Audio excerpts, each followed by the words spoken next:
নমস্কার। আজ বলছি সল্টলেকের করুণাময়ীতে, সেখানে ভারতীয় জনতা ওবিসি মোর্চার তরফ থেকে একটি ধর্ণা অবস্থানে ডাক দেওয়া হয়েছে। আমরা জানি যে রাজ্যের ওবিসি সংরক্ষণ নিয়ে একরকম ডামাডোল চলছে। সেই পরিপ্রেক্ষিতে রাজ্যের বিরোধী দলনেতা শুভেন্দু অধিকারী তিনি কিন্তু একাধিকবার সরব হয়েছেন বিভিন্ন ইস্যু নিয়ে, অর্থাৎ এই ওবিসি সংরক্ষণ নিয়ে তিনি রাজ্যের বিরুদ্ধে একাধিক তোপ দেখেছেন। এবং আজকে অর্থাৎ বুধবার তিনি করুণাময়ীতে ধর্ণা মঞ্চে ভারতীয় জনতা ওবিসি মোর্চার সেখানে তিনি অবস্থান বিক্ষোভে যোগ দিয়েছেন। কিছুক্ষণ আগে তিনি এখানে এসেছেন এবং এই মুহূর্তে সরাসরি আজ বাংলার লাইভে দেখুন ভারতীয় জনতা মোর্চার ওবিসি মোর্চার অবস্থান মঞ্চে বিরোধী দলনেতা শুভেন্দু অধিকারী কি বলছেন। যা কার্যত মমতা ব্যানার্জির শাখা সংগঠনে পরিণত হয়েছে, সেখানে একটি ডেপুটেশন প্রদানও আপনারা করবেন। আমি মাননীয় অজিত দাস, যার মাতৃদেবী প্রয়াণে আসতে পারেননি, তার এই উদ্যোগকে আন্তরিক ধন্যবাদ জানাচ্ছি। যারা মঞ্চে আছেন প্রত্যেকেই ওবিসি মোর্চার অত্যন্ত ডাইনামিক লিডারশিপ। তাদের মধ্যে কয়েকজনের নাম বলে ধন্যবাদ জানাতে চাই। রাজ্যের সাধারণ সম্পাদক দ্বয় প্রসেনজিৎ ঘোষ এবং সুব্রত মণ্ডল, সহসভাপতি দ্বয় বিজয় মাহাতো, অমলেন্দু বিকাশ দত্ত, এছাড়াও আমাদের মাননীয় রাখাল নাটুয়া, বলরাম সাউ, সৈকত রায় সহ আমাদের মহিলা নেতৃবৃন্দ প্রত্যেককে আমি অন্তর থেকে কৃতজ্ঞতা জানাই। আপনারা জানেন আমি সরাসরি বিধানসভা থেকে এখানে আসছি। আমরা বিধানসভার গেটে সনাতন হিন্দু রীতি মেনে আমরা করতাল এবং বাদ্যযন্ত্রের সঙ্গে গতকাল কলকাতা হাইকোর্টের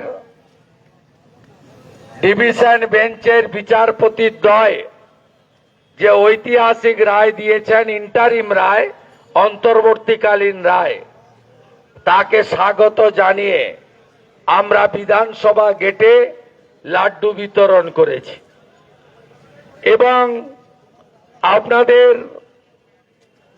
কাছে দু চারটি কথা নিবেদন করে আমাকে মহেশতলা যেতে হবে, কারণ মহেশতলার রবীন্দ্রনগর থানা এলাকাতে হিন্দু দোকান, হিন্দু বাড়ি, হিন্দু মন্দিরের উপরে হামলা হয়েছে, বহু হিন্দু রক্তাক্ত হয়েছে।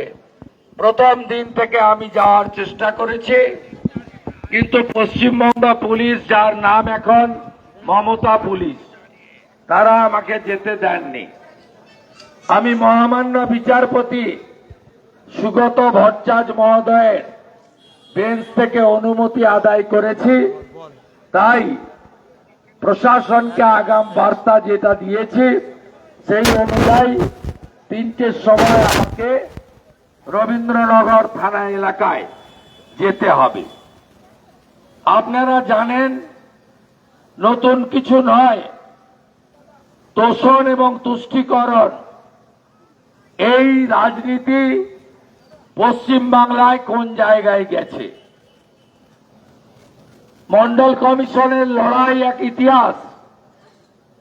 আগে বাবা সাহেব ভীমরাও আম্বেদকর জি, তিনি যখন সংবিধান বানান, তখন তিনি শিডিউল কাস্ট এবং শিডিউল ট্রাইবদের জন্য সংরক্ষণ দিয়ে যান।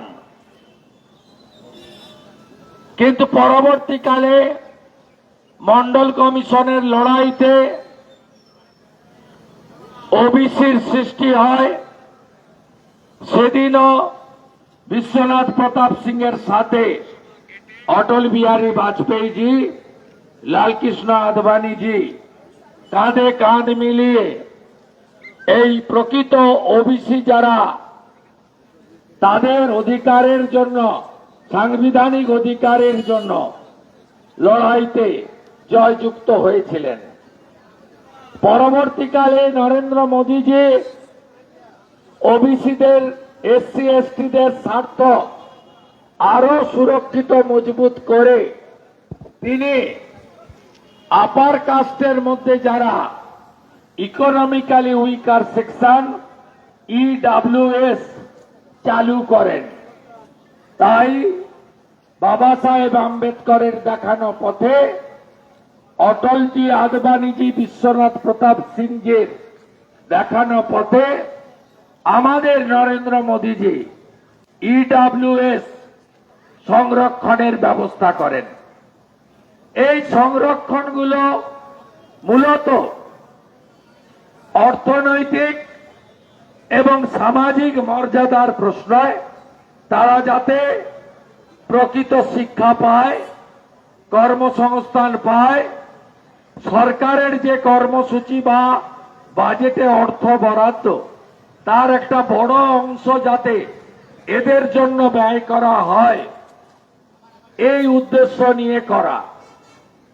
কখনো ভোট ব্যাংকের রাজনীতির কথা বাবা সাহেবও ভাবেননি, মোদীজিও ভাবেননি। এই সংরক্ষণ কখনো ভোট ব্যাংকের রাজনীতির জন্য হয় না। এর প্রথম উদ্বোধন করলেন কে? কমরেডরা প্রথম উদ্বোধন করলেন পশ্চিমবঙ্গে। যখন নন্দীগ্রামে কৃষি জমি রক্ষার আন্দোলন হচ্ছে, যখন নেতাই গ্রামে গণহত্যা হচ্ছে, যখন বাংলার মানুষ পরিবর্তন চাইছেন, যখন আদবানিজির নেতৃত্বে ভারতবর্ষের পার্লামেন্ট ৬২ দিন অচল করে রেখেছিলেন আদবানিজি, সুষমা স্বরাজজিরা তৎকালীন পশ্চিমবঙ্গে পরিবর্তন আনার জন্য, তখন সিপিআইএম পার্টি এবং বামফ্রন্ট তারা মুসলিমদের ভোট দেওয়ার জন্য শুরুটা করলে, উদ্বোধন করল ওবিসির যে কেন্দ্রীয় তালিকা, তার মধ্যে অনেকগুলি মুসলিম কমিউনিটিকে ইনক্লুড করার জন্য, যার জন্য ন্যাশনাল ওবিসি কমিশনের কোন অনুমোদন ছিল না। আমাদের ওবিসি কমিশনের চেয়ারম্যান প্রাক্তন সাংসদ হংসরাজ আহির, সেই কমিশনের কোন অনুমোদন ছিল না। তারপরে মমতা বন্দ্যোপাধ্যায় 11 সালে ক্ষমতায় আসার পরে তিনি ধীরে ধীরে মুসলিমদের মধ্যে, আমার আগের বক্তা বলছিলেন 90%, আমি বলি আগে তো 90 করেছিল, আর এখন যা কাণ্ড করছে 98% মুসলিম কমিউনিটিকে ওবিসির তালিকায় এনে, প্রকৃত ওবিসি যে তালিকাতে শুধুমাত্র হিন্দু ওবিসি নেই, মুসলিমদের মধ্যেও যারা পিছিয়ে পড়া কমিউনিটি ছিল তাদেরও বেশ কয়েকটা কমিউনিটিকে ভারতবর্ষের পার্লামেন্ট, ব্যাকওয়ার্ড ক্লাস কমিশন জাতীয় নেতারা রেখেছিলেন। কিন্তু এই যে পশ্চিম বাংলায় হাই অ্যাপিজমেন্ট চলছে, হাই অ্যাপিজমেন্ট, তুষ্টিকরণ, এর কারণ হলো আমাদের এই রাজ্যে ডেমোগ্রাফি ক্রমশ পরিবর্তন হচ্ছে। এর কারণ হলো এই রাজ্যে 550 কিলোমিটার বাংলাদেশ বর্ডারে মমতা ব্যানার্জির সরকার কাঁটাতারের বেড়া দেওয়ার জন্য ভারত সরকারকে বা বিএসএফ কে জমি দেয়নি। তার ফলে রোহিঙ্গা মুসলমানরা বার্মা থেকে, কক্সবাজারের রিলিফ ক্যাম্প থেকে হয়ে স্থলপথে এবং জলপথে পশ্চিমবঙ্গে ঢুকছে, গোটা ভারতে ছড়িয়ে পড়ছে।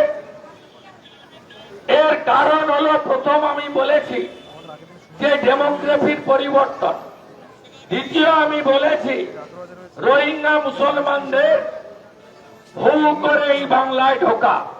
তৃতীয় কারণ হলো এক শ্রেণীর সেকুলার যারা নিজেদেরকে ধর্ম নিরপেক্ষতার নাম করে আমাদের পূজা পার্বণ, হাজার হাজার বছরের সংস্কৃতি, আমাদের গীতা, বেদ, উপনিষদ, আমাদের শাস্ত্র পঞ্জিকা সবকে বাদ দিয়ে আমাদের পুজোগুলোকে, ধর্মীয় অনুষ্ঠানগুলিকে কালচারাল প্রোগ্রাম বলেন।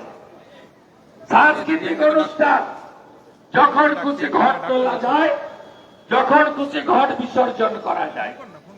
আর এটা হ্যাঁ মাকু যারা, সেকু যারা, টুকরে টুকরে গ্যাং যারা, যারা মাওবাদীদের সমর্থন করেন, যারা সিমিপিএফআই কে মদত করেন, তারা করছিলেন। সাথে যুক্ত হলো মমতা ব্যানার্জি এবং তার সরকার। মমতা ব্যানার্জি পিতৃপক্ষে গিয়ে দুর্গাপূজার ফিতা কাটতে শুরু করলেন মহালয়ার আগে। তিনি এইভাবে কখনো রাম মন্দিরের উদ্বোধনের সময় পার্সার কাছে মিছিল করলেন, নাম দিলেন সংহতি মিছিল।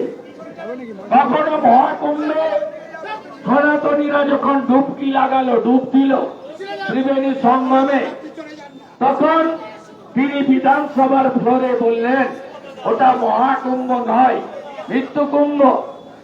মমতা ব্যানার্জি হিন্দু ধর্মকে জনসভাতে গঙ্গা ধর্ম বললেন। এইভাবে এই বাংলাতে আজকে ধর্ম নিরপেক্ষতার নামে তোষণটা চরম জায়গায় চলে গেল। আজকে দীর্ঘদিনের বাংলার ওবিসি হিন্দুদের লড়াই, দীর্ঘদিনের লড়াই, কোর্টে দীর্ঘদিনের লড়াই, অনেকদিন মামলা চাপা ছিল। সেই মামলায় গত বছর যখন রায় হলো, রায় তো হওয়ার কথাই ছিল, কারণ মমতা ব্যানার্জি সংবিধানের 4টে স্তম্ভ কোনটা মানেন না। 1 নম্বর কারা? আমরা এমপি এমএলএ, আমাদের মানেন না। বিরোধী দলনেতা 8.5 মাস সাসপেন্ড হন। আদিবাসী এমএলএ মনোজ ওরাও, তাকে সাসপেন্ড করে সাইডে চলে গেল, লাইভ কিছু সাউন্ড হরতাল দিয়ে ধাক্কা মেরে দাঁড়ানো জায়গা থাকলে তো দাঁড়িয়ে চুপ। এই তো হচ্ছে ল মেকারদের অবস্থা inside of the West Bengal assembly. দ্বিতীয় কে? ব্যুরোক্র্যাট। ব্যুরোক্র্যাটরা কেউ রিটায়ার করেন না।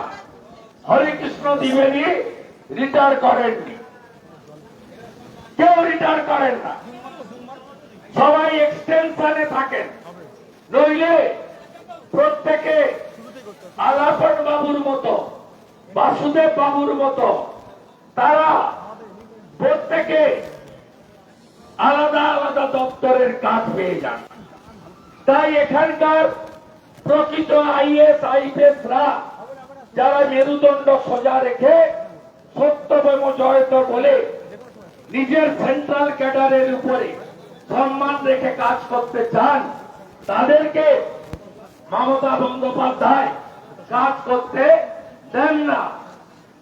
এক্সেপশনও আছে, মাননীয় মলয় দেয়ের মতো এক্সেপশনও আছে, যাদেরকে মমতা বন্দ্যোপাধ্যায় নিজের স্থাবকের দলে নাম লিখাতে পারেননি।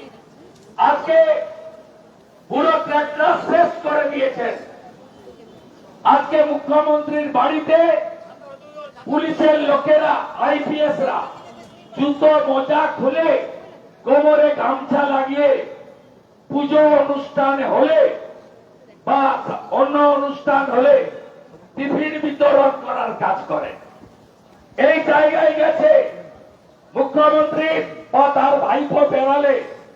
আগে ডগ ক্যাচার ছিল, এখন তো মশা ক্যাচারও আইপিএস দের দায়িত্ব পালন করতে হয়। ফুল যাতে কেউ না ছড়ে তার জন্য ফ্লাওয়ার কাচারের কাজও করতে হয়। এই জন্য আজকে আপনাদের এখানে আইএস আইপিএস এর অবস্থা এইরকম। ব্যুরোক্র্যাটকে মানেন না, জুডিশিয়ারি সরাসরি এই বর্বর মুখ্যমন্ত্রী, এই অগণতান্ত্রিক মুখ্যমন্ত্রী, এই জিহাদিদের নেতা মুখ্যমন্ত্রী জুডিশিয়ারিকে মানেন না। আপনারা দেখেছেন ভূভারতে এমন একজন মুখ্যমন্ত্রী যিনি নন্দীগ্রামে নির্বাচনের মামলা করতে গিয়ে যখন চিফ জাস্টিস মাননীয় বিচারপতি কৌশিক চন্দ্রকে এই মামলার দায়িত্ব দেন, তিনি সরাসরি চ্যালেঞ্জ করেছিলেন যে কৌশিক চন্দ্রকে গেরুয়া শিবির, তাকে আমি মানব না। মাননীয় কৌশিক চন্দ্র মামলা ছেড়েছেন, কিন্তু তাকে আক্রমণের জন্য 5 লক্ষ টাকা জরিমানা করেছেন। অভিজিৎ গাঙ্গুলিকে তার দ্রুত আরোগ্য আমি প্রার্থনা করব। তাকে সরাসরি এই মমতার চাকররা, কর্মচারীরা চ্যালেঞ্জ করে বলেছিল, হাইকোর্টে তো বড় বড় কথা বলছেন, আসুন ময়দানে, আপনাকে আমরা বুঝিয়ে দেব, ময়দানটা আমাদের।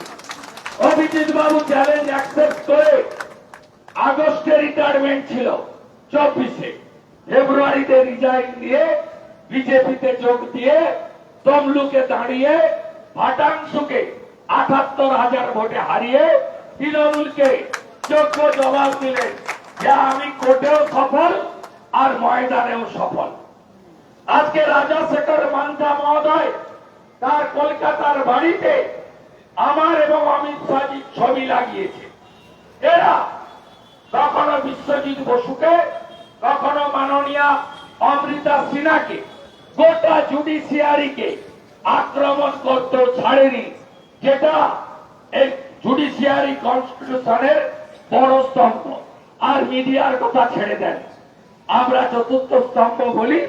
কেউ চটি চাটছেন, আর যারা চটি চাটছেন না তারাও অনুব্রত কুকথার জন্য টকশো করার অপরাধে নোটিশ খাচ্ছেন। কখনো প্রকাশ সিনহার বাড়ি ভাঙছে, কখনো সন্টু পানকে ক্যামেরা সহ তুলে নিয়ে যাচ্ছে, কখনো মানব গুহর বিরুদ্ধে মিথ্যা মামলা করে প্রত্যাহার করছে, কখনো শফিকুল ভাইয়ের বাড়ি ঘিরছে, কখনো সন্ময় দাকে তুলে নিয়ে পুরুলিয়ার মিথ্যা মামলায় জড়াচ্ছে।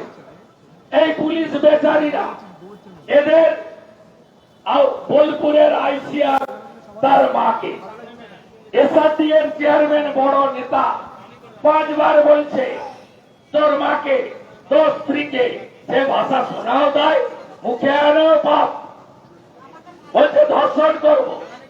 এদের জন্য কেউ বলার নেই। নন গেজেটেড তুলে দিয়েছে, অ্যাসোসিয়েশন তুলে দিয়েছে। এখন মমতার যে বাজার করে শান্তনু সিনহা, তিনি ওয়েলফেয়ার অ্যাসোসিয়েশনের দণ্ডমুক্তের কর্তা। আজকে বোলপুরে আমাকে গিয়ে, বিজেপিকে গিয়ে 20,000 লোক নিয়ে প্রতিবাদ মিছিল করতে হয়েছে। আইসি বোলপুরের স্ত্রী এবং তার মার সম্মানহানির প্রতিবাদ পুলিশ করেনি, বিজেপি করেছে। আগামীকাল সিউড়িতে আমি নারী সম্মান যাত্রা এবং হিন্দু ওবিসি অধিকার রক্ষা যাত্রায় সামিল হব। আপনাদের বলি, আমাদের সুপ্রিম কোর্টের লাস্ট কি ছিল জাজমেন্ট, মামলা ক্লোজ হয়নি।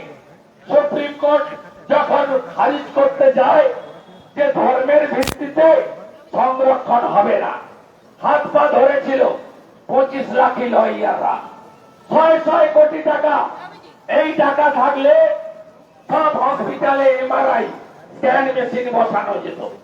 শুধু মুসলমানদের অবৈধভাবে ওবিসি করার জন্য আর দিলি তেলি, কামার কুমোর, মহেশ্ব থেকে শুরু করে, কুর্মী থেকে শুরু করে, যাদব সমাজ থেকে শুরু করে, স্বর্ণকার, কুম্ভকার, মালাকার থেকে শুরু করে, নাপিত থেকে শুরু করে, যারা প্রকৃত ওবিসি রিজার্ভেশনের হকদার, তাদেরকে বঞ্চিত করার জন্য আজকে সুপ্রিম কোর্টের হাত পা ধরে বলল, হুজুর আমাকে সার্ভে করার জন্য অনুমতি দিন। সুপ্রিম কোর্ট সার্ভের জন্য অনুমতি দিল যে 30 জুন পর্যন্ত আপনি সার্ভে করুন। আমি মামলার পরবর্তী দিন ফিক্স করলাম 15 জুলাই। কিন্তু সার্ভের তালিকা আদালতে প্লেস করার কথা, আদালতে প্লেস না করে এই চোর মমতা, মিথ্যাবাদী মমতা আমার কাছে 1956 ভোটে হারা কম্পার্টমেন্টাল মমতা, দোকান কাটা মমতা, এই মমতা যাকে আমরা 26 ভবানীপুরেও হারাবো, সেই মমতা ব্যানার্জি তিনি আজকে সুপ্রিম কোর্টকে বুড়া আঙুল দেখালেন। সার্ভের বিরুদ্ধে মামলা হলো, এখানে সম্মানীয় বিচারপতি তপব্রত বাবু, সম্মানীয় বিচারপতি রাজাশেখর মান্তা বাবুর বেঞ্চে, সেখানে লয়ার এবং হিন্দু ওবিসি জনগোষ্ঠী অনেকগুলো গ্রুপ লড়াই করছে। আজকে ঐতিহাসিক রায় কালকে এসেছে, 76টা মুসলিম জনগোষ্ঠীকে বাতিল করা হয়েছে। আপনি ভাবতে পারেন অ্যাডভোকেট জেনারেল কিশোর দত্ত কত এরা মিথ্যাটাকে কোথায় নিয়ে গেছে।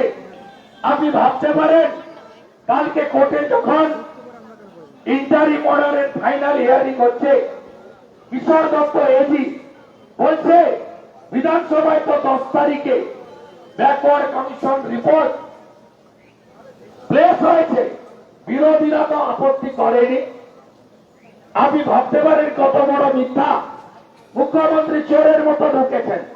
আমি চেম্বারে ছিলাম, মাইকে শুনলাম ওবিসি নিয়ে বলা শুরু করেছেন। আমি তৎক্ষণাৎ হাউসে এসেছি।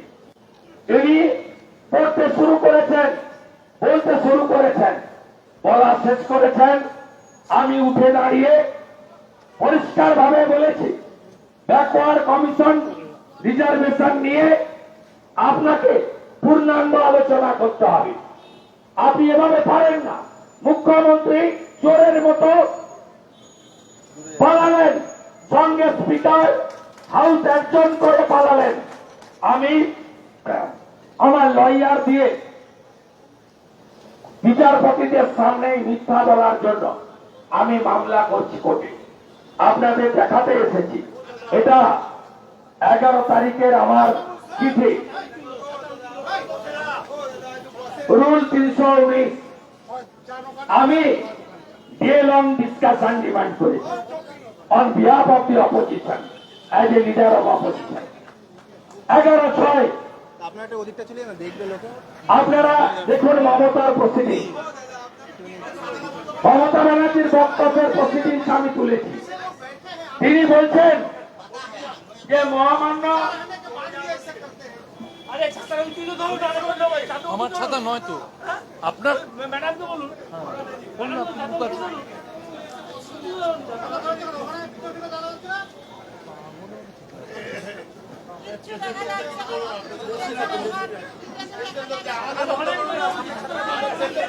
দেখুন আমার এই কথাটুকু, মুখ্যমন্ত্রী আমার এই কথাটুকু শুনবার জন্য মাননীয় স্পিকারকে কৃতজ্ঞতা জানাচ্ছি, আমাকে কিছু বলার সুযোগ দেওয়ার জন্য। Within bracket at this stage honorable leader of opposition Shri Suvendu Adhikari rose to speak. Mister speaker, ধন্যবাদ মাননীয় মুখ্যমন্ত্রীকে। তারপরে প্লিজ প্লিজ প্লিজ, তারপরে মুখ্যমন্ত্রী বলছেন যে আমি হাইকোর্টকেও মিথ্যা বললেন। আমি আপনাদের সেন্টেন্সটা পড়ে দিচ্ছি। I have seen the order of the Honorable High Court, and according to the spirit of the order of the Honorable High Court, it has been properly laid. Laid means placed. Laid means not discussed, not under consideration. He placed on the floor of the assembly. আমরা ছাড়বো না। এরা কোর্টে দুজন senior জাজের সামনে এই AG তাকে যা শিখিয়ে দিয়েছে সেই মিথ্যা কথা বলেছে। এই লড়াই চলবে, আইনি লড়াই চলবে। রাস্তার লড়াইটাতে আপনাদের ঐক্যবদ্ধ হতে হবে, রাস্তার লড়াইতে ঐক্যবদ্ধ হতে হবে। কালকে ইন্টারিম অর্ডারের পরে গোটা বাংলাতে সনাতন হিন্দুদের মধ্যে খুশির আবহাওয়া, চারিদিকে খুশির আবহাওয়া।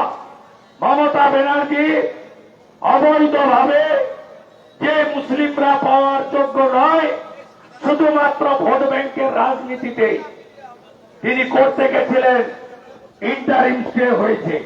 ইন্টারিম স্টে মানে কনক্লুশন নয়।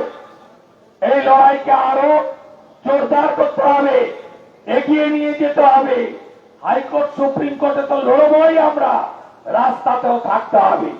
ওবিসি মোর্চা এই 1000-1500 লোক নিয়ে নয়, গোটা বাংলায় 17% ওবিসি হিন্দু, 17% ওবিসি হিন্দুকে এক ছাতার তলায় আনতে হবে। এবং মমতাকে আমি হারিয়েছি, আপনারা প্রাক্তন মুখ্যমন্ত্রী করুন। ভারতীয় জনতা পার্টি সরকার আনলে ওবিসি হিন্দুদের স্বার্থ সুরক্ষিত হবে। শিক্ষা, কর্মসংস্থানে তারা সুরক্ষিত থাকবে এবং ওবিসি এ বি বিভাজন থাকবে না। ওবিসি এতে 90.12% মুসলিমদেরকে দিয়ে আজকে সব প্রকৃত ওবিসি হিন্দুদেরকে অনেককেই বঞ্চিত করেছে। আর যাদের দিতে বাধ্য হয়েছে ওবিসি বি করে দিয়েছে। গোটা ভারতের কোথাও ওবিসি এ এবং বি নেই।